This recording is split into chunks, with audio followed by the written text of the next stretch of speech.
Bismillahirrahmanirrahim. Alhamdulillahi rabbil alamin. Alhamdulillahilladzi arsala rasulahu bil huda wa dinil haqq liyuzhirahu 'ala ad-dini kullihi wa kafa billahi shahida. Asyhadu an la ilaha illallah wahdahu la syarika lah. Wa asyhadu anna sayyidana wa nabiyyana Muhammadan abduhu wa rasuluh. Allahumma salli wa sallim wa barik ala abdika wa rasulika Muhammad wa ala alihi wa sahbihi wa man sar ala nahjihi wa ihtada bihadihi wa istanna bisunnati ila yaumiddin. Amma ba'du. Muslimin dan muslimat, para pelajar, para pencinta majlis ilmu, pencinta Al-Quran, Assalamualaikum warahmatullahi wabarakatuh. Alhamdulillah, kita panjatkan kesyukuran kepada Allah Azza wa Jalla. Pada pagi ini 3 bulan 12 2021, kita dapat meneruskan pengajian kita dalam tafsir surah Saba.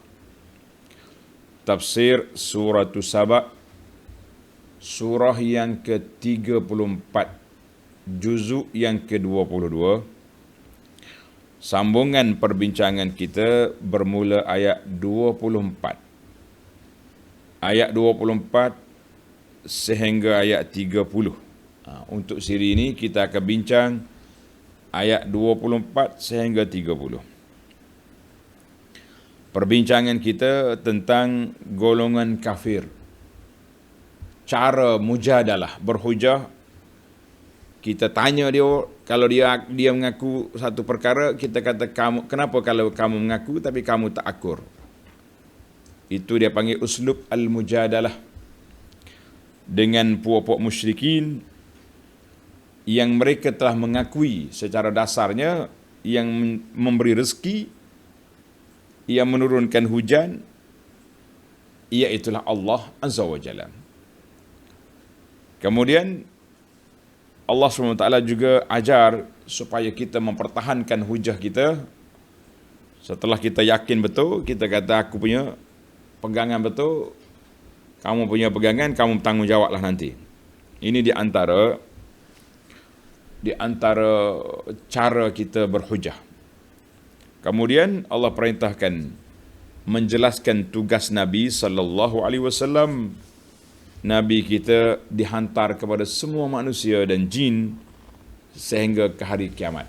Maknanya risalah Nabi tidak terhenti sehingga Nabi wafat, tidak terhenti sehingga zaman khulafa, tapi dia terhenti sehinggalah pada kiamat. Baiklah para pelajar sekalian, itu dia panggil muqaddimah sedikit. Kita mula seperti biasa, mula dengan baca beberapa ayat. Ayat-ayat yang kita akan huraikan ini, insya-Allah, bagi jemaah yang ada tafsir Pimpinan Ar-Rahman edisi Jawi yang saya baca ini, muka surat 931. Pimpinan Ar-Rahman Jawi, muka surat 931.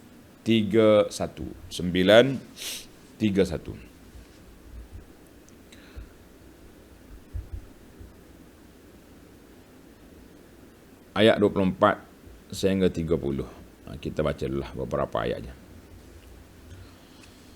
A'udzu billahi as-sami'il 'alim minasy syaithanir rajim. Qul man yarzuqukum minas samawati wal ardi qulillah wa inna aw iyyakum la'ala hudan aw fi dhalalin mubin. Qul la tus'aluna 'amma ajramna wa la nus'al عما تعملون قل يجمع بيننا ربنا ثم يفتح بيننا بالحق وهو الفتاح العليم.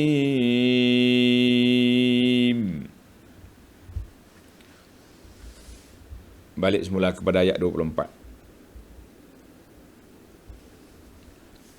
Qul man yarzuqukum minas samawati wal ard. Allah Subhanahu wa taala memerintahkan Nabi sallallahu alaihi wasallam. Qul, katakanlah wahai Muhammad sallallahu alaihi wasallam. Kata kepada siapa? Kata kepada lil musyrikin, kepada puak-puak musyrik itu. Maknanya Allah Subhanahu wa taala perintahkan Nabi sallallahu alaihi wasallam supaya bertanya kepada puak-puak kafir musyrik. Tanya apa? Man yarzuqukum minas samawati wal ard. Siapakah yang memberi rezeki kepada kamu dari langit dan juga dari bumi? Qulillah. Terangkanlah jawapannya ialah Allah. Wa inna au iyyakum la'ala huda. Dan sesungguhnya tiada satu golongan, sama ada golongan kami ahlu tauhid atau golongan kamu ahli syirik, tidak sunyi daripada salah satu dari dua keadaan, kami atau kamu, la'ala hudan, keadaan tetapnya di atas hidayah petunjuk, au fi dhalalim mubin, atau tenggelamnya dalam kesesatan yang jelas nyata. Jadi kita dua ni, salah satu mesti ada yang betul. Takkan dua-dua betul belaka, dua-dua salah belaka, tidak. Para jemaah sekalian, ayat ini munasabatul ayat. Daripada ayat yang lepas, Allah Subhanahu wa taala telah nyatakan betapa lemahnya, tidak ada power, tidak ada kuasa langsung Tuhan-Tuhan yang disembah oleh puak-puak musyrikin. Dan tidak sepatutnya dia dijadikan sembahan. Kalau nak sembah ni, biarlah dia ada power, biarlah dia ada kuasa. Ini tak ada apa-apa. La tastahiqul ibadah, langsung tidak berhak untuk disembah. Tiba-tiba kamu sembah dia, kenapa? Sedangkan yang berhak disembah, dipuja dan dipuji, iaitulah Tuhan yang memberi rezeki kepada kamu. Ni kamu bagi rezeki dengan dia. Ukir-ukir patung bagi sembah dia. Kenapa? Terbalik ni. Patung tu sembah awak. Sebab awak yang ukir dia. Maka tidak sepatutnya kita terima kasih, kita syukur kecuali kepada Allah yang beri rezeki, yang beri nikmat. Itu yang sepatutnya. Jadi setelah Allah Ta'ala tarik kita panggil secara logiknya, sudah ditarik kuasa puak-puak kafir, puak-puak ni tuhan-tuhan musyrikin yang mereka anggap dia sebagai penguasa, dan Allah Ta'ala kembalikan kepahaman manusia ini supaya memahami bahawa hanya Allah yang berkuasa ke atas alam ini. Maka ayat ini dibawa kepada ayat dipanggil ayat ilzami. Kita tanya, mereka jawab, kemudian kita tekan dia supaya menerima apa yang telah mereka akui. Ini dia panggil satu uslub al-munazarah ataupun mujadalah. Uslub berdebat ataupun berdialog. Baik, balik semula kepada tafsir ayat. Tadi kita baca terjemahan baru. Qul man yarzuqukum minas samawati wal ardi. Qul ya Muhammad sallallahu alaihi musyrikin. Siapa yang memberi rezeki kepada kamu dari langit? Apa dia rezeki dari langit? Ini baru penjelasan dia. Bi inzalihil matar. Rezeki dari langit itu turunnya hujan. Dan Allah permudahkan pergerakan matahari. Matahari diperlukan. Kalau tidak, macam mana buah nak masak? Wal qamar, diperlukan bulan. Malamnya terang, tenang. Nujum, bintang-bintang menjadi pedoman bagi pengembara, bagi orang yang berjalan. Dan lain-lainnya. Semua itu untuk manfaat kamu, manusia. Wal ardi, dan juga rezeki dari bumi. Dengan apa? Dengan mengeluarkan dari bumi berbagai-bagai jenis tumbuh-tumbuhan, pokok-pokok, biji-bijiran, air, logam-logam, galian, dan berbagai-bagai lagi perkara untuk kemaslahatan kamu, hai manusia.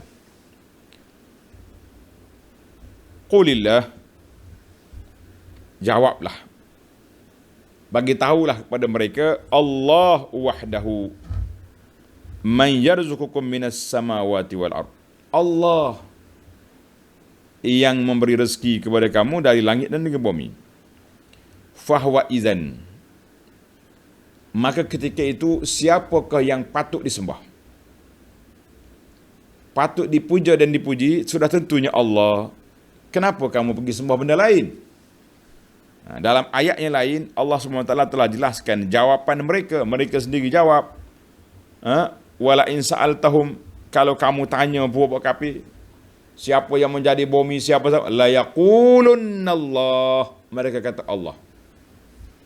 Dia panggil ayat itu ilzami. Kalau kamu dah mengaku, kenapa kamu tak terima? Kamu dia mengaku tapi tak terima. Ini dia panggil kafir dua kali ni. Kalau langsung tak tahu, lain cerita. Ni sudah tahu, tak mau terima. Lagi berat. Kita orang Islam pun, kalau sudah tahu hukum hakam, sudah tahu apa itu Quran, apa itu sunnah, tiba-tiba bila orang bawa hukum daripada Alkitab was sunnah, tiba-tiba tak ada orang nak mengaku. Dia tak mau tunduk dan akur. Kita kata ini lagi berat. Sudah tahu, tak mau terima. Ataupun buat-buat tak tahu. Itu dahsyat. Maka ayat ini Allah ajar kepada Nabi, wa inna au iyyakum la'ala hudan au fi dhalalim mubin. Ma nahnu, apa yang kami pegang sekarang ini, kita berpegang dengan Quran, dengan hadis Nabi sallallahu alaihi wasallam ini. Wa antu, ataupun pegangan kamu syirik terhadap Allah Azza wa Jalla tu, masing-masing ada pendirian. Masing-masing ada pegangan. Allah tanya dia, la'ala hudan aw fi dhalalim mubin. Kami ke kamu? Fa ahadul fariqaini minna muhtadin. Salah satu daripada kita ni mesti ada yang betul, mesti ada yang sesat. Jadi dalam uslub jadal kita tak boleh pukul terus, kita buat andaian. Muka aku betul.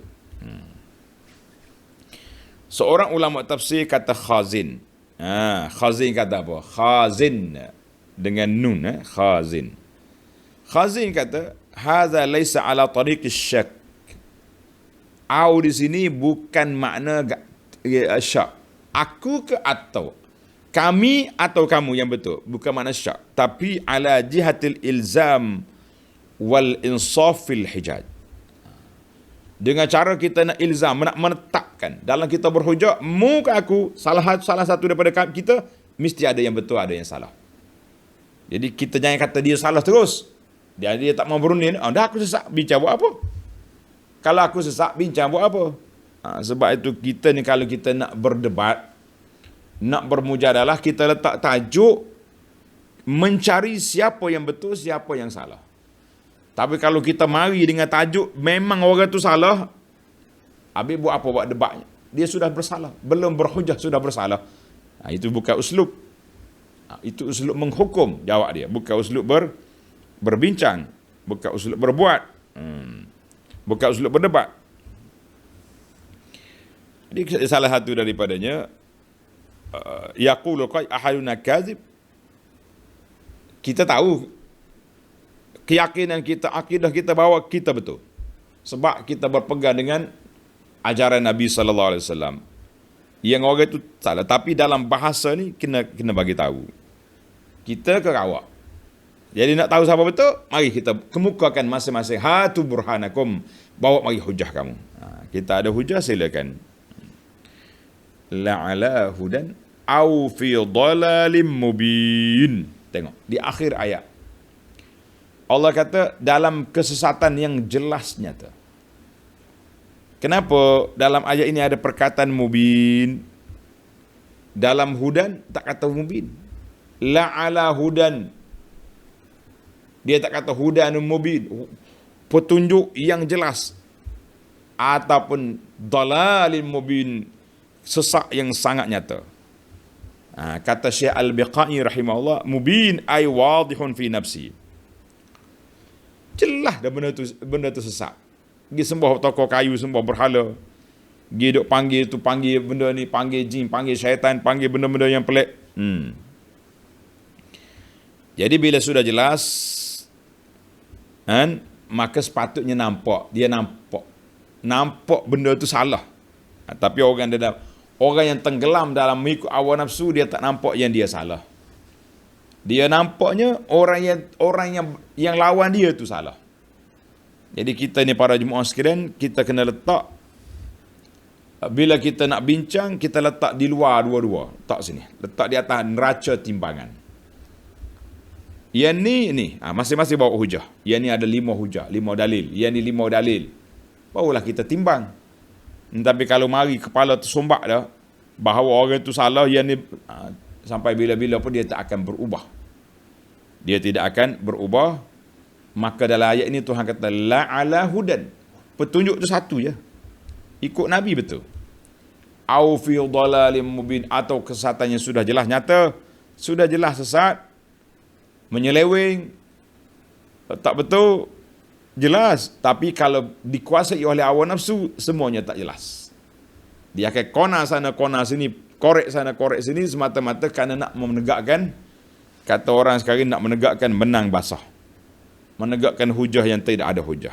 Baiklah. Selesailah kita mukaddimah perbincangan. Ayat 25. Qul la tus'aluna amma ajramna. Oleh itu katakanlah wahai Muhammad sallallahu alaihi wasallam kepada puak-puak kafir. La tus'aluna an zunubina. Jangan tanya, kamu tidak akan bertanggungjawab tentang kesalahan yang kami lakukan.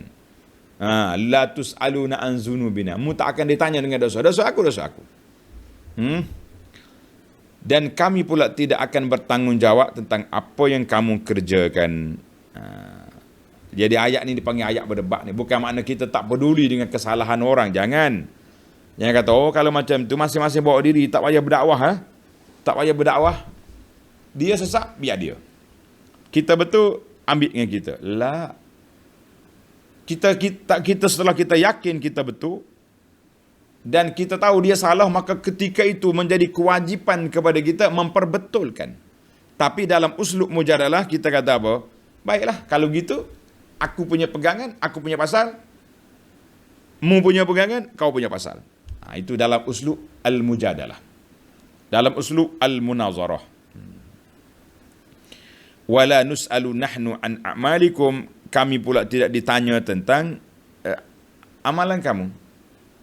Jadi kita kena ingatlah, masing-masing ada pegangan. Masing-masing bawa diri. Begitu ke? Tak juga. Masing-masing ada pegangan. Masing-masing ada tanggungjawab. Iaitulah memberi penjelasan dan penerangan serta menjelaskan kekeliruan. Itu tanggungjawab kita, para jemaah sekalian. Baik. Summa hazzaruhum. Kemudian Allah Ta'ala bagi amaran kepada puak kafir dan memberi peringatan kepada mereka tentang bahayanya pegangan yang salah. Bahayanya pegangan yang sesat. Tengok ayat 26, Allah ajar kepada kita apa? Qul yajma'u bainana rabbuna. Katakanlah lagi wahai Muhammad sallallahu alaihi wasallam. Allah Ta'ala perintah kepada Nabi supaya kata lagi kepada puak kafir. Ini Tuhan ajar Nabi kita berhujah dengan mereka.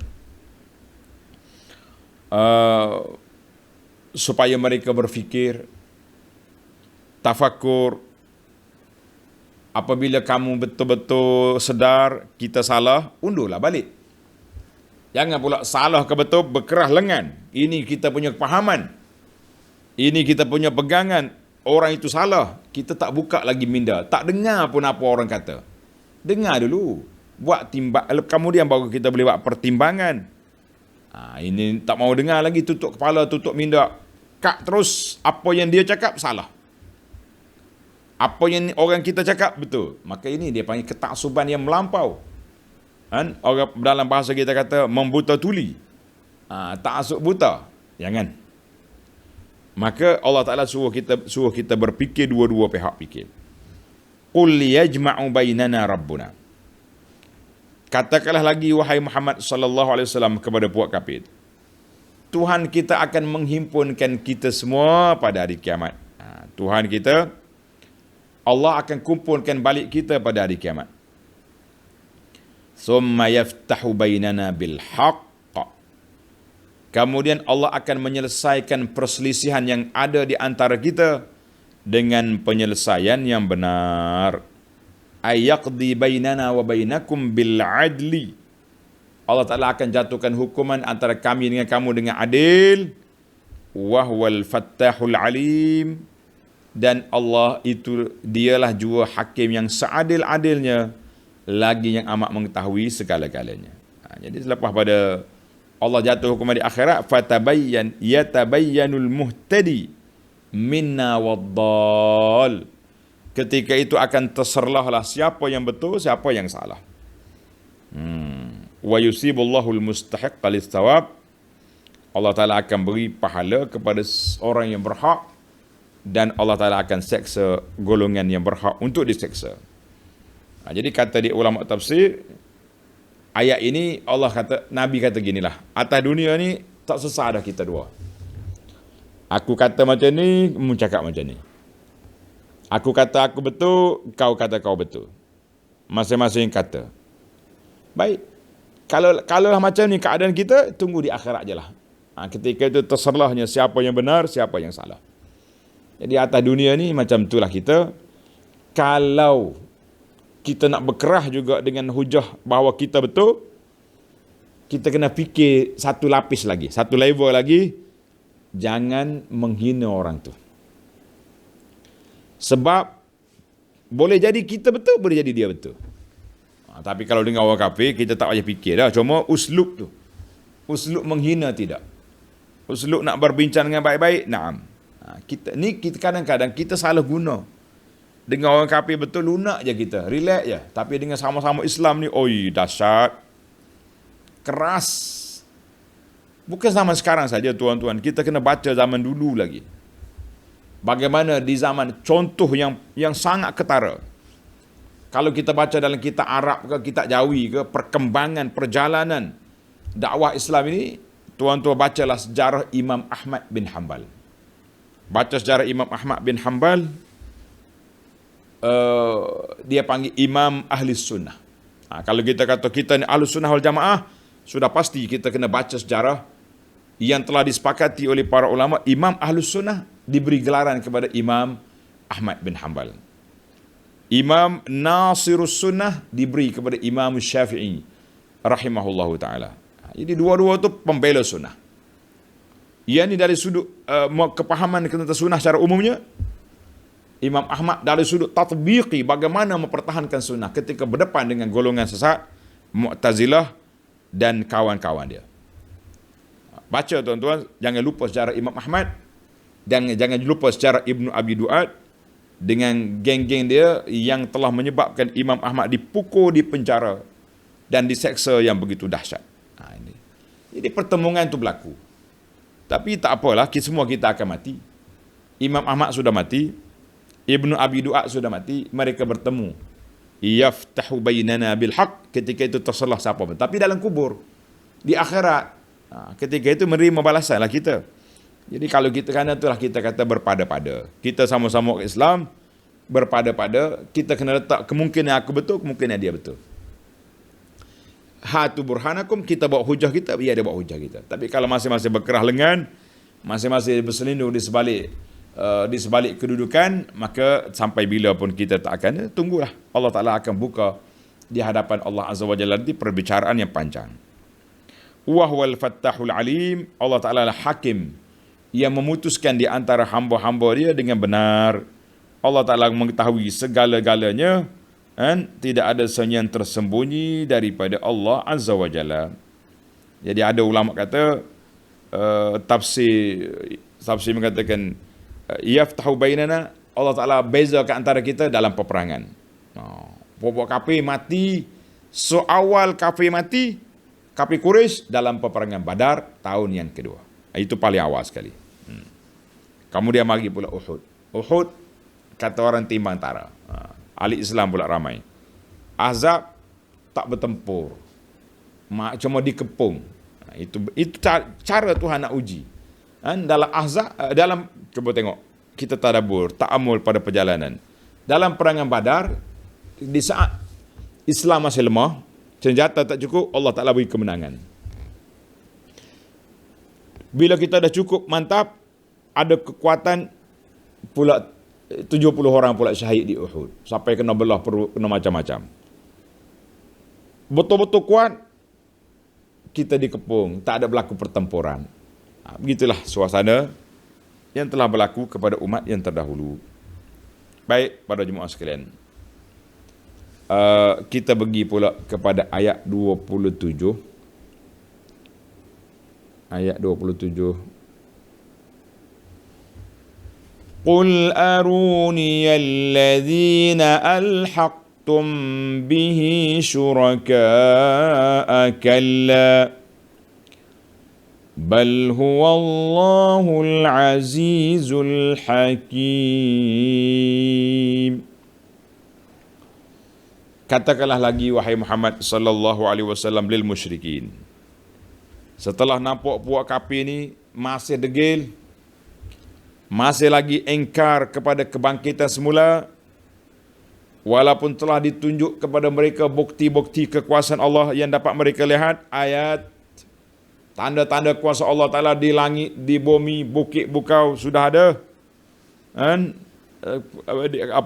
Kehidupan yang berlaku depan mata dia, tumbuh-tumbuhan macam-macam dah. Tapi kerah kepala, tak mau buka telinga, tak mau buka mata. Maka di sini Allah SWT bawa pada ayat kita ini, Qul aruni alladhina alhaqtum bihi syuraka'a kalla. Katakanlah lagi wahai Muhammad sallallahu alaihi wasallam, aruni alladhina sayyartumuhum lillahi syuraka. Tunjukkanlah kepadaku sifat-sifat ketuhanan yang ada pada makhluk-makhluk yang kamu hubungkan dengan Allah sebagai sekutunya itu. Baiklah, andai kata kami nak terima hujah kamu Allah ada partner, ada syarik, ada sekutu, tunjuk siapa sekutu dia. Tunjuk dulu. Aruni alladhina sayyartumuhum lillahi syuraka. Mari kemukakan kepada kami siapa sekutu itu. Kita nak jadi partner ni, biar tengok dia punya proposal dulu, dia tengok dia punya biodata dulu. Logik tak logik? Logik ke tak logik? Kalau tak logik jangan duduk main-main, kan? Kalau tak logik jangan duduk main. Tunjukkan kepada kami. Tidak ada pada suatu makhluk pun sifat-sifat itu. Kalla, tak ada. Cakap je awak. Apa sifat apa? Toko batu, tunggu kayu, besi, timah, temaga kamu ukir, buat Tuhan. Ataupun dewa-dewa yang kamu panggil. Bagi orang kafir dia panggil dewa. Bagi orang lain dia panggil ahli apa pun, yang pentingnya benda-benda gaib yang hidup panggil benda. Bal huwallahul azizul hakim. Bahkan yang mempunyai sifat-sifat ketuhanan ialah Allah yang maha berkuasa lagi amat bijaksana. Jangan main-main. Yang maha berkuasa, yang maha bijaksana ni iaitulah Allah. Kalla bal huwallahul azizul hakim, ay irtadi'u wanzajiru. Berhentilah daripada kekufuran kamu, insahlah kamu, bukanlah sebagaimana yang kamu sangka itu Tuhan tu ada partner, ada syarik. dan untuk disekutukan dia tidak. Habis berhenti kalau patutnya. Tak apa-apa boleh buat kalau sudah kerah kepala. Sudah tak dengar kata lagi, kan? Sebab itulah di akhir ayat Allah Ta'ala perkenalkan dua sifat dia yang agung. Al-Aziz, Allah Ta'ala yang maha berkuasa. Manakala kamu degil juga, kamu tak dengar kata juga, masih lagi nak lakukan syirik terhadap Allah Azza wa Jalla, tunggulah. Tunggulah kamu punya hukuman daripada Allah. Al-Hakim fi syar'ihi wa af'alihi wa aqwalihi.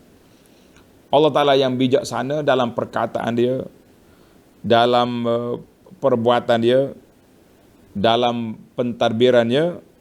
Jadi Allah Ta'ala hakim, bijak, mana dia letak di tempat yang sesuai, dia tak letak di tempat yang sesuai. Pada itulah kalau kita nak fikir tentang hakim, kebijaksanaan Allah Azza wa Jalla ni, kita nampak. Tak usah kata apa, kita kaji dengan kita, di muka kita je, kenapa mulut di sini? Mulut sini, hidung sini, telinga sini. Kenapa? Mata sini. Duk fikir hak tu satu pagi dah kita ni. Kan? Kita nak makan, kita kena tengok dulu benda ni baik tak baik. Basi ke tak basi. Lepas tu mata tengok, mata tak nampak. Bawa ke hidung, baik, masam ni. Kalau hidung confirm betul, lulus, barulah masuk dalam mulut. Hei, tuan-tuan bayangkan kalau hidung kat belakang, mata duduk sini, itar. Mata tengok, comel, mau, okey. Punyalah payah dia punya perjalanan hidup. Sebab tu dia kata Al-Azizul Hakim. Allah Ta'ala tu gagah, bijaksana, maha berkuasa, dan Allah bijaksana. Bijaksana daripada semua sesuatu Tuhan ni elok belaka. Baiklah para pelajar sekalian. Kemudian Allah Ta'ala tunjuk, perkenalkan kita sifat Nabi sallallahu alaihi wasallam. Apakah sifat Nabi dan apakah tugas Nabi pembawa risalah dari Allah Azza wa Jalla ini.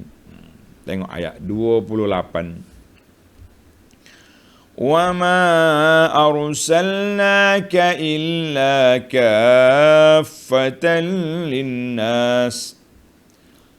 كافة للناس بشيرا ونذيرا ولكن أكثر الناس لا يعلمون وما أرسلناك إلا كافة كافة للناس بشيرا ونذيرا. Dan tiada kami mengutusmu, wahai Muhammad sallallahu alaihi wasallam, linnasi illa kaffatan linnasi, itu kan, melainkan untuk umat manusia seluruhnya, sebagai rasul, basyiran, pembawa berita gembira kepada orang yang beriman, wa nadhiran, dan pemberi amaran kepada orang-orang yang engkar. Walakin aktsaran nasi la ya'lamun, akan tetapi kebanyakan manusia tidak mengetahui hakikat itu. Manusia tak tahu. Tengok nota di bawah. Ayat ini dan ayat-ayat yang berikutnya menerangkan tugas-tugas Nabi sallallahu alaihi wasallam.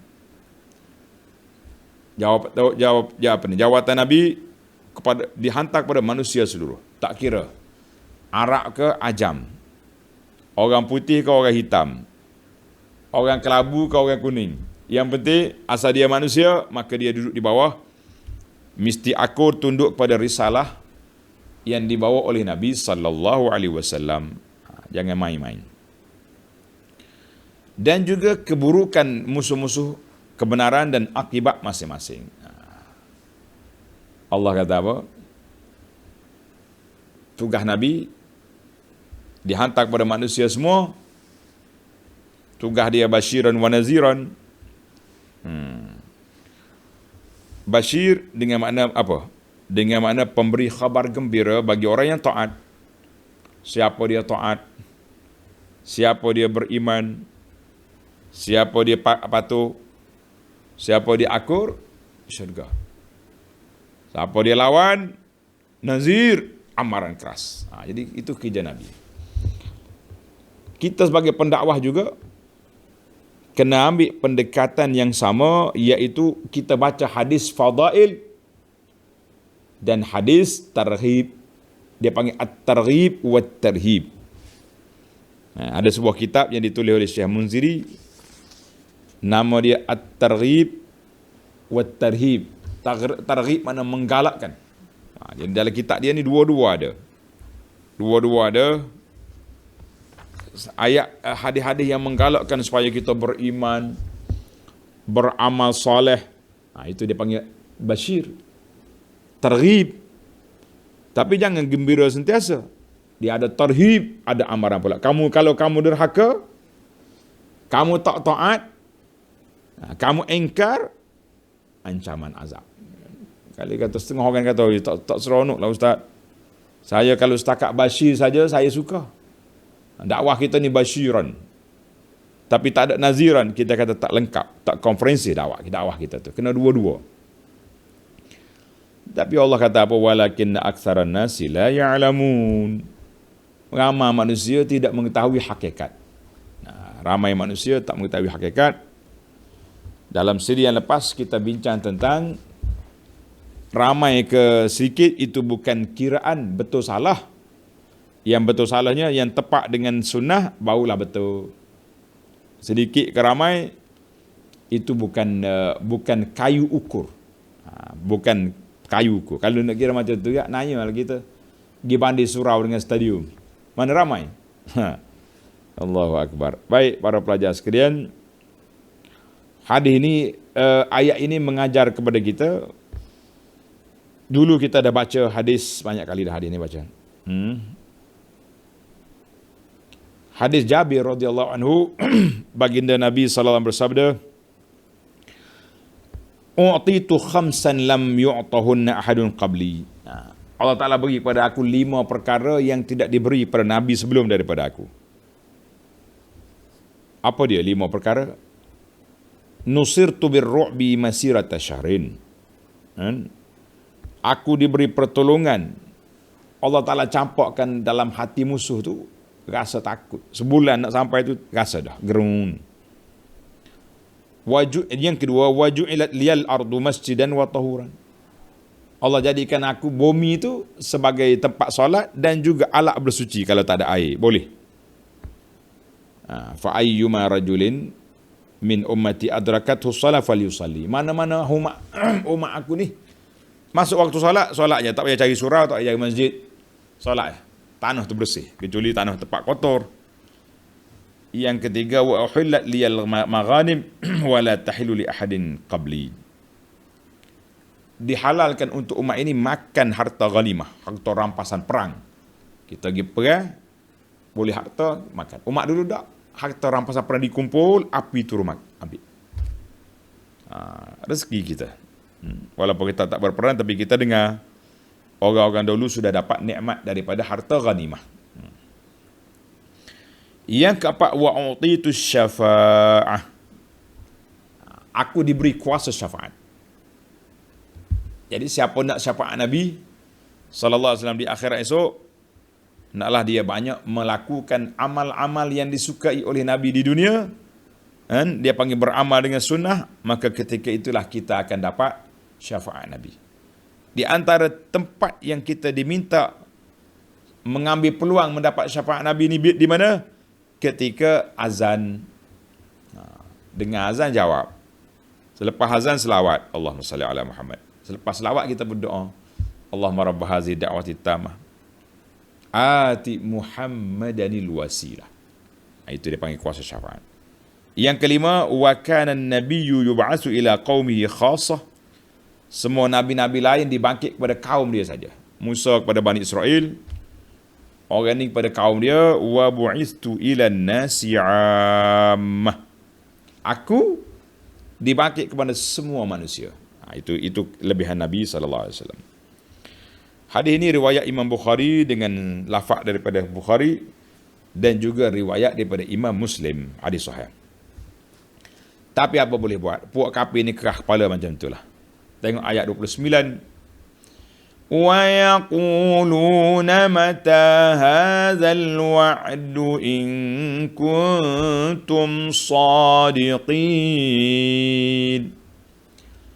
ويقولون متى هذا الوعد, dan mereka yang engkar, yang tak mau percaya kepada kiamat, tak mau percaya pada dakwah Nabi, berkatalah mereka, bilakah berlakunya azab yang telah dijanjikan itu? Muhammad, kita kata sallallahu alaihi wasallam, mu dicakap azab, bila nak mari? Bosan dah kami. Bosan dah. Lama dah dengar azab. Mana? Buat mari. In kuntum sadiqin, jika betul kamu orang yang benar. Kalau dakwah betul, buat mari. Cakap juga surga neraka. Surga neraka. Tapi mana? Kita nak tengok. Sedap ke dia? Sebab dia tak mati lagi. Kalau dia sudah mati, baru dia tahu masuk dalam kubur. Baiklah. Setelah puak musyrikin gopoh, talabul isti'jal, gopoh nak tengok azab. Bayyana, Allah Ta'ala nyatakan bahawa lasti'jal fi, jangan gopoh. Masanya akan tiba. Kalau kamu senang sekarang ni, relax lah dulu. Sebab orang dunia ni, orang atas dunia ni apa dia? Dunia ni syurga bagi orang kafir. Muda atas syurga sekarang ni. Relax. Jangan gopoh nak cepat. Kalau dah mati tak adalah segala benda ni. Tapi dah dia tak cerdik, kata Allah suruh Nabi kita jawab. Bila puak kafir gopoh nak cepat, maka Tuhan pun kata, tengok ayat yang terakhir dalam siri kita ini. Ayat 30. Qul lakum mi'adu yawmin la tastakhiruna anhu sa'ah. La tastakhiruna anhu sa'atan wa la tastaqdimun. Katakanlah, jawablah wahai Muhammad sallallahu alaihi wasallam, untuk kamu disediakan satu hari yang kamu tidak dapat melambatkannya sesaat pun, dan tidak pula kamu dapat menyegerakannya. Sabarlah kafir. Ada ulama kata saat itu saat kematian. Sabarlah sekejap. Akan datang satu hari yang kamu tak boleh nak tangguh, tak boleh nak mempercepatkan. Hadza sa'atu al-maut. Saat mati. Kan dalam ayat kita baca, bila nak mati seorang itu minta dengan Allah, laula akhartani ila ajalin qarib. Ya Rabbi, kalau boleh tangguh sikit. Tuhan kata tak ada tangguh dah. Jadi sama ni pula. Qul lakum mi'ad. Kamu jangan gopoh. Kamu ada satu hari yang kamu tak boleh nak tangguh, tak boleh nak cepat. Iaitu dia kata para ulama tafsir, hadza sa'atul maut. Sebab bila mati dia panggil kiamat kecil. Kiamat kecil kepada individu. Kiamat besar bila? Hari kiamat sungguh. Itu pun tak boleh tangguh juga. Hari kiamat betul pun tak boleh tangguh. Hari kiamat kecil bagi individu juga tidak boleh tangguh. Allahu Akbar. Semalam kita dapat berita tanah runtuh ni dalam perjalanan tu. Hati-hatilah musim hujan ni tuan-tuan. Kita keluar rumah, kita banyak berdoa kepada Allah Azza wa Jalla. Baca doa naik kenderaan. Baca doa musafir. Minta Allah selamat. Tak ada apa-apa. Jalan tiba-tiba tanah runtuh. Jalan dia panggil jalan Pulai. Kamera Highland. Tutuh je tanah, bukan hujan. Berapa orang yang sudah meninggal. Tertimbuhnya kenderaan, kita doakan kepada mereka. Mudah-mudahan Allah Ta'ala curahkan rahmat dan keampunan. Kita doakan, kita takziah kepada keluarga mereka. Sabarlah di atas ujian Allah ini. Mudah-mudahan Allah angkat darjat kita. Dan Allah, kita doakan supaya Allah selamatkan kita semua. Amin ya rabbal alamin. Maknanya mati tak boleh nak tangguh. Dalam perjalanan relax molek, pam. Ya Allah Tuhan. Baiklah. Bermakna kita semua kena sentiasa bersedia. Kata orang bersiap siaga. Kalau nak hujan, sedia payung, kata orang. Sedia payung belum hujan. Sedia perahu sebelum banjir. Sedia amalan. Bersihkan hati sebelum mati. Allahu Akbar. Itulah perjalanan yang sangat jauh. Perjalanan kita sangat jauh. Bila matinya bermula episod baru, episod alam barzakh. Alam barzakh ni bukan alam biasa. Sebab disitulah sudah nampak apa yang kita buat atas dunia dulu. Yang baik nampak baik, yang buruk nampak buruk. Tapi nak undur ke belakang sudah tidak ada peluang langsung. Allahul Musta'an. Kita minta pertolongan Allah. Biar Allah matikan kita dengan husnul khatimah. Allahumma khtim lana bi husnul khatimah. Ya Rabbal Alamin. Baiklah. Tamatlah kita ayat 24 hingga 30. Sekarang ini kita berpindah kepada mengutip 10 apa? 10 faedah dari sudut ilmiahnya, dari sudut tarbawiyah, supaya kita dapat manfaat daripada ilmu yang kita belajar ini, insya-Allah. Ilmu Quran semuanya bermanfaat, tuan-tuan dan puan-puan. Tapi ilmu nak faham, ilmu nak beramal tu satu tingkat lagi. Setakat tahu je, saya tahu semua tu. Saya dah khatam tafsir Quran. Tapi amalan tak berubah. Nyaya kita. Tahu tak buat. Allahu Akbar. Baik, kita pergi kepada ayat perbincangan kita ni. Kalau kita ulah panjang, dia jadi panjang. Boleh je pendekkan, insya-Allah. Al-fawaid, faedah yang pertama. Fi qawlihi ta'ala, qul man yarzuqukum. Siapakah yang memberi rezeki kepada kamu? Jadi kata di para ulama, kalau kita nak bincang, kita nak bermunazarah, nak berdebat, kita kena cari poin yang paling jelas sekali. Poin yang paling jelas. Sebab tu ayat ini ayat debat, tuan-tuan. Ayat Allah ajar kepada Nabi cara bermunazarah, bermujadalah, berdebat dengan berdialog. Jadi kita kena tengok siaqul ayat tu, kita boleh faham satu-satu. Maka dalam ayat ini Allah nyatakan yang memberi rezeki pada kamu Allah. Tak ada siapa pun berani kata yang menurunkan hujan ni aku, berhala, tok ni. Tapi ingat baik, ada di kalangan mereka yang kafir mengatakan hujan tu bukan Allah turun, bintang tu bintang ni. Itu orang kafir. Menjadi pengajaran kepada kita orang Islam, jangan percaya juga kepada tukang-tukang ramal, tukang tilik. La. Tuan, saya nak kenduri bulan 12 ni, hujan tak hujan. Tok Bomo pun berasa tengok dalam mangkuk dia. Tengok, jangan buat tarikh sekian ni hujan. Tak baik. Sudah.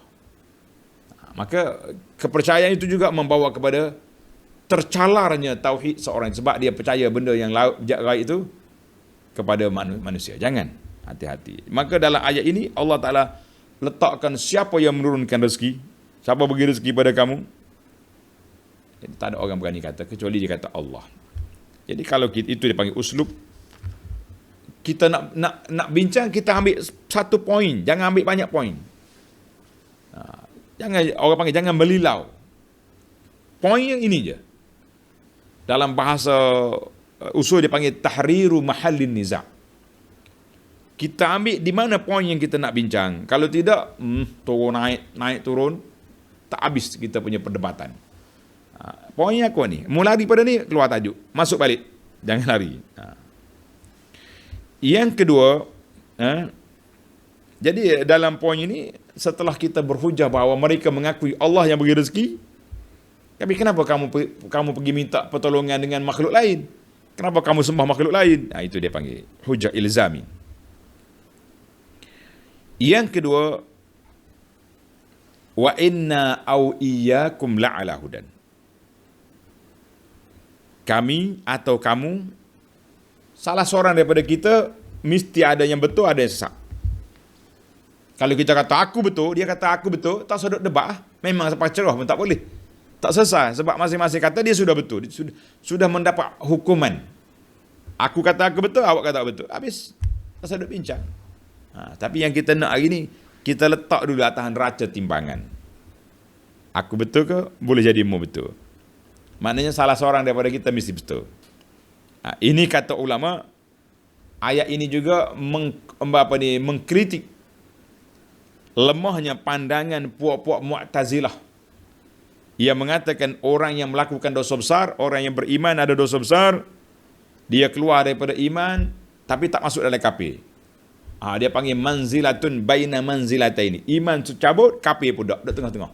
Dia panggil golongan atas pagar. Jadi dalam mazhab Mu'tazilah, dia ada satu golongan duduk atas pagar. Dia kata dia ni iman pun tidak, kafir pun tak. Lah, kita kata kalau dia beriman, berimanlah. Habis dosa dia, itu dosa. Itu tahta masyiatillah, duduk di bawah kehendak Allah Ta'ala. Tuhan ampun, Tuhan ampun. Allah tak ampun, Tuhan azabkan dia dulu seketika, kemudian keluar dari neraka. Jadi Mu'tazilah ni dipanggil ada golongan atas pagar bagi Mu'tazilah. Jangan. Yang ketiga, Allah Ta'ala sebut fi dhalalim mubin. Siapa yang sesat yang sangat nyata. Tapi dalam huda dia tak sebut mubin. Kenapa Tuhan tak kata lam yasifil huda? Dia tak satu dalam petunjuk yang nyata. Tapi dhalal mubin, dhalal yang nyata. Kata di ulama tadabbur, li'annal huda huwa siratul mustaqim. Kerana petunjuk itu jalan yang lurus daripada Allah Azza wa Jalla yang benar. Yang sesat itu lawan daripada jalan yang betul, nama dia sesat. Maka jalan yang lurus itu satu je. At-tariqul mustaqim wahidun, iaitu jalan daripada Nabi sallallahu alaihi wasallam, itu je. Tapi jalan sesat ni banyak. Mari daripada syaitan, mari daripada hawa nafsu, mari macam-macam dia punya godaan. Maka Allah kata sesat tu sudah jelas. Kenapa kamu ikut juga? Sesat tu sudah jelas, kenapa kamu masih ikut? Tak usah ikut. Tapi petunjuk pun jelas juga. Tak payah kata petunjuk sudah jelas, sebab hak Nabi bawa semua jelas. Dalam hadis Nabi sallallahu baginda bersabda, taraktukum alal bayda, ada riwayat ala mahajjatil bayda, aku tinggal kamu semua di atas landasan yang putih agama aku ni. Malamnya seperti siang, siapa dia menyeleweng, lari daripada landasan ni kesesat. Tapi apa boleh buat? Syaitan mari, dia kona sana kona sini. Akhir sekali hak sunnah Nabi tu macam tak betul. Hak betulnya hak orang ramai buat. Ini yang kita takut hari ni, tuan-tuan. Yang keempat, Allah kata wa ma arsalnaka illa kaffatan linnas. Allah Ta'ala bagi tahu kepada kita bahawa tugas Nabi itu membawa hidayah kepada semua manusia. Hadis ini ayat ini menunjukkan iqamatul hujjah 'alal khalqi, bahawa hujjah Allah Ta'ala kepada makhluk sudah sampai. Sampai dah, duduk mana-mana pun sampai. Dia tahu dah ada Muhammad sallallahu alaihi wasallam, ada Islam. Tapi apa boleh buat? Mereka masih degil kerah kepala. Mereka tak mau ikut. Nak ikut Isa juga, tak mau ikut Muhammad, sedangkan dia tahu Isa sudah tamat dia punya tempoh ajaran dia. Walaupun Nabi Isa belum wafat. Tapi bagi orang yang pegang dengan ajaran Isa, dia kata Isa sudah mati, sudah disalib. Kita yang kata tak mati. Terbalik. Sepatutnya kalau dia kata, sepatutnya dari sudut mujadalah, kalau kamu mengaku Isa sudah mati, Muhammad sallallahu alaihi wasallam sebagai pengganti, kenapa kamu nak ikut Isa lagi? Isa mati, kena solid, duk main solid itulah siang malam. Buat apa? Baik para pelajar, yang kelima dalam ayat yang sama, wa ma arsalnaka illa kaffatan linnas, hadhil ayah dalilun ala fadlin nabi sallallahu alaihi wasallam. Ayat ini menjadi dalil tentang kelebihan Nabi sallallahu alaihi wasallam, dan risalah dia global, Risalah dia universal, umum kepada semua manusia dengan jin yang ada atas dunia ini. Jangan kata Muhammad tu orang Arab je. Apa Muhammad je? Muhammad untuk manusia seluruhnya. Tak ada je, tak ada je. Kan? Muhammad itu untuk siapa? Untuk manusia seluruhnya. Jangan kata Nabi dihantar kepada orang Arab saja. Tidak. Bahkan Nabi dihantar kepada semua manusia. Dan juga jin. Dua makhluk. Tapi rahmatan lil alamin yang dibawa oleh Nabi sallallahu alaihi wasallam kena kepada semua makhluk. Manusia, jin, hayawan, batu, kayu, bukit-bukau semua kena belaka. Sebab Allah tak binasakan umat ini seperti bagaimana binasanya umat dulu. Itu perbezaan. Tuan-tuan tanda sikit perbezaan. Nabi kita tu dihantar kepada seluruh manusia. Dan kedatangan Nabi rahmatan lil alamin menyebabkan semua makhluk mendapat nikmat. Tempias rahmatan itu terkena kepada semua. Baik, kita pergi kepada yang keenam. Allah kata wa inna au iyyakum la'ala hudan. Aku ke kamu yang betul. Di ayat ini sekali lagi kita bincangkan bahasa bila kita nak berdebat, kita kena letak andaian aku ke kamu yang betul. Tapi kalau dia mari dia sudah betul dah kepala dia tak akan berubah.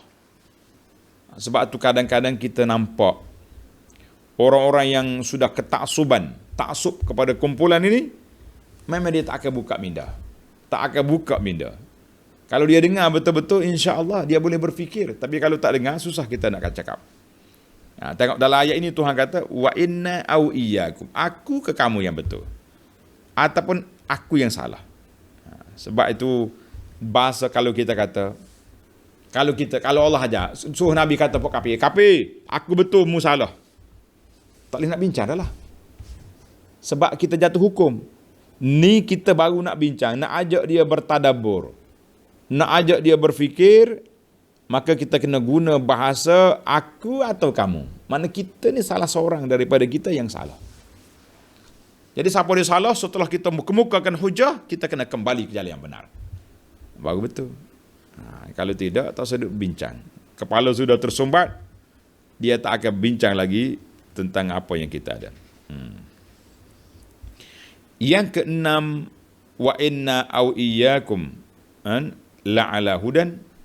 Ayat ini sekali lagi mengajak kepada kita supaya talattuf, berlembut, wal insaf, dan bercakap secara adil dalam dalam berdakwah. Contohnya kita jumpa dengan orang bukan Islam ke, jumpa dengan orang yang sesak. Hei, geng sesak, mari sini. Tak boleh. Kalau dia Islam, kita kata kita ni orang Islam, sama-sama Islam. Rabbuna wahid, wa nabiyyuna wahid, wa kitabuna wahid. Maknanya Allah kita satu. Nabi sama, Quran sama. Lima zanaf tarik. Kenapa kita berkelahi? Mari sini. Puncanya, kenapa punca? Barulah kita cari punca, kita tengok. Banyak ni anak baca buku-buku biografi ataupun terjemah para pendakwah. Orang ni dulu pahaman dia macam ni. Punyalah backing dia, marah sungguh-sungguh. Tapi setelah dia kaji, dia teliti, dia berubah. Kita ni sepatutnya macam tu. Hidup kita dalam fasa kehidupan ni, ada waktu kita macam ni, ada waktu macam ni. Kita cubalah cari yang benar. Kadang-kadang orang ni bila kita ajak berbincang, tak apa, saya baca dua-dua, tapi sebenarnya dia tak baca pun yang satu lagi tu. Dia baca hak dia nak ya. Maka ayat ini kita kena berlembut dengan dengan orang yang kita nak bincang. Tapi kita kena jelas dari sudut poin yang kita nak buat tu. Baiklah. Yang ke 6, 7, 8 dah. Yang ke-8, fi qauli la tus'aluna amma ajramna. Kami tidak akan ditanya. Kamu tak akan ditanya tentang kami pun tidak tanya tentang kamu. Dia kata isbatus soal anil amal. Mana ayat ini mengisbatkan bahawa soalan itu akan ditanya tentang perbuatan kita. Perbuatan kita di akhirat esok akan ditanya. Buat apa, mau buat apa. Jadi amalan kita ni jangan kata relax gitu je. Setiap perkara ada hisab, setiap perkara ada perhitungan. Karena itulah para pelajar sekalian, setiap bila kita nak tulis, kita nak kata, kita nak komen, kita nak share, fikir dululah. Fikir boleh 100 kali dulu. Ada pulangan untuk baik ke tidak? Ada pulangan untuk akhirat ke tidak? Kalau tak ada, jangan buat. Ghairah saja tak padan. Yang ke-9 dalam ayat ini juga, qul aruni allazina ahlaktum bi syuraka. Ini dia panggil adab munazarah sulukut tahadi. Dan kita kena pegang di mana ke poin kesilapan orang yang kita nak bincang itu. Saya dengar dulu ana selalu sebut kan, seorang cikgu non muslim, dia mari jumpa dengan Allahyarham bapa saya ni. Dia kata, ustaz kata ada Tuhan. Ya, ada Tuhan. Kenapa tak ada?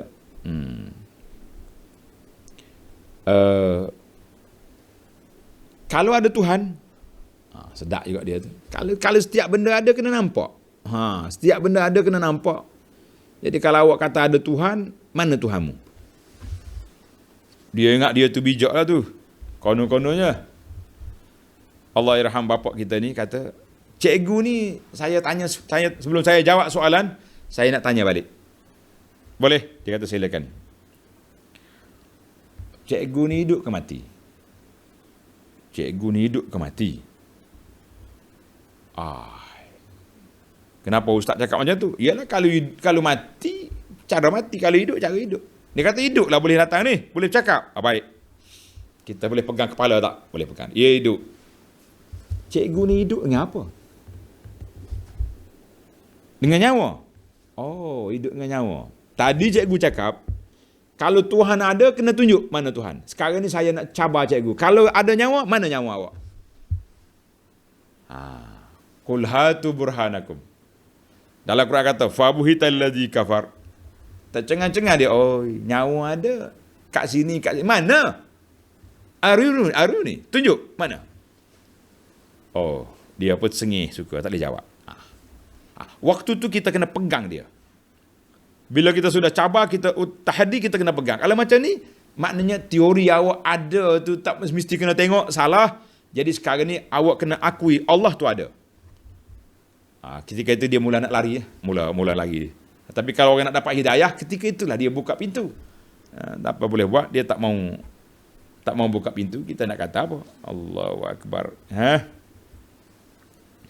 Maka dalam ayat ini sekali lagi, kul aruni alladhi, ulama kata aruni, tunjuk pada aku.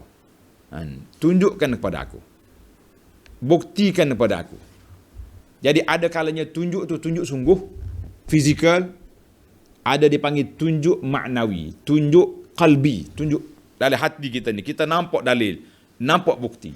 Jadi bukti tu ada kalanya nampak zahir di luar, ada bukti fi zihn.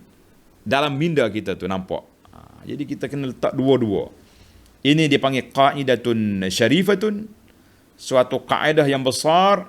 Setiap perkara kita ajak berfikir. Tuan-tuan, mari kita fikir. Kita fikir maknanya kita tengok bukti yang ada dalam minda kepala kita, tunjuk bukti. Jadi bukan semua bukti itu boleh dibawa mok sini. Ni.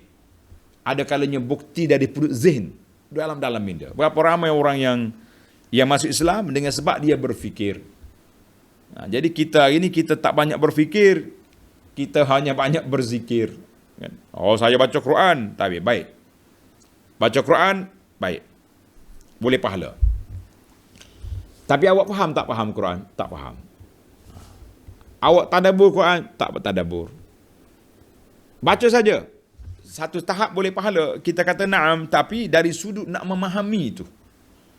Sebab itulah sebahagian pendakwah kata orang bukan Islam mengkaji Quran sebelum dia mengaji. Non-Muslim, tuan-tuan baca buku-buku orang yang masuk Islam. Baca buku sejarah beberapa orang kafir, pakar-pakar, profesor-profesor, saintis yang masuk Islam, coba kita tanya dia, kenapa you masuk Islam? Dia kata dia masuk, ada orang masuk Islam sebab kaji mayat Firaun, seperti Murais Bukai contohnya. Gary Miller masuk Islam sebab kaji Quran. Dan banyak lagi, tuan-tuan tengok ya, kalau ada jumpa buku sejarah tokoh-tokoh dunia ini yang masuk Islam dengan sebab mengkaji Quran. Kita orang Islam mengaji Quran, tapi ada kalanya tak mengkaji Quran. Itu rugi. Mengaji Quran, tapi tak mengkaji Quran. Orang kafir mengkaji Quran, masuk Islam, baru mengaji Quran alif bata. Masya Allah. Habis dia faham macam mana Quran. Dia baca terjemahan ya. Sebab tu bila dia masuk Islam, dia convert, dia belajar bahasa Arab, dia mendalami Quran. Lagi mantap dia punya iman, bertingkat-tingkat naik. Jadi bagaimana kita nak mantapkan akidah kita? Bagaimana kita nak mantapkan kepahaman kita? Tak lain dan tak bukan para jemaah sekalian, mesti mengkaji Al-Quran. Kaji Quran tu dengan cara yang disiplin, yang betul. Kita belajar dengan ustaz-ustaz kita, dengan tua syekh-syekh, dengan guru-guru kita, jangan baca sendiri. Kalau ngaji surah sendiri, buat kepahaman sendiri, sebagaimana kata ulama, man fassara al-Qur'ana bi ra'yihi, tafsir Quran dengan otak dia aja, sesat orang tu. Tapi kalau kita belajar tafsir Quran dengan panduan yang telah ditafsirkan oleh ulama kita, ulama tafsir yang dia di kalangan salafus salih, di kalangan ulama-ulama yang pertengahan, yang kemudian, insya-Allah kita akan selamat. Tamatlah tuan-tuan 10 faedah daripada ayat 24 sehingga ayat 30. Mudah-mudahan ia menjadi garis panduan dalam hidup kita, insya-Allah. Dalam siri yang akan datang kita akan mula ayat 31, 32, 33. 3 ayat kan? 31 hingga 33 dalam siri yang akan datang, insya-Allah. Subhanakallahumma wa bihamdika asyhadu an la ilaha illa anta astaghfiruka wa atubu ilaik. Wa sallallahu ala nabiyyina Muhammad wa ala alihi wa sahbihi ajma'in walhamdulillahi rabbil alamin.